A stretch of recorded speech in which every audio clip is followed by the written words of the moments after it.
Senator Gatchalian and actress Bianca Manalo celebrated their second anniversary as a couple. Manalo posted this on Instagram, marking their special day.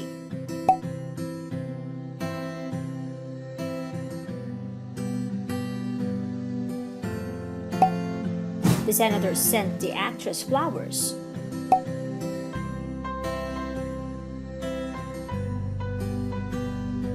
Gatchalian and Manalo first confirmed their relationship in October 2019 when they attended the birthday party of Sorsogon Governor Cheese Escudero.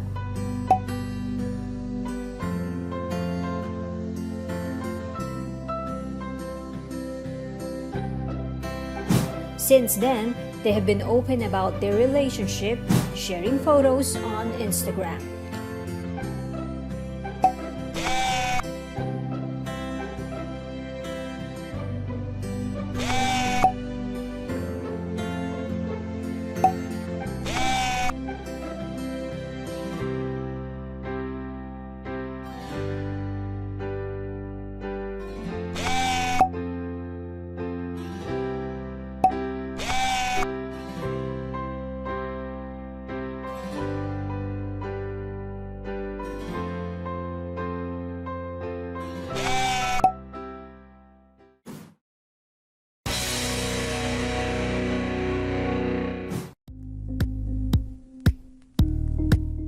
Thank you for watching Politiko TV. Please like and subscribe to our channel for more videos.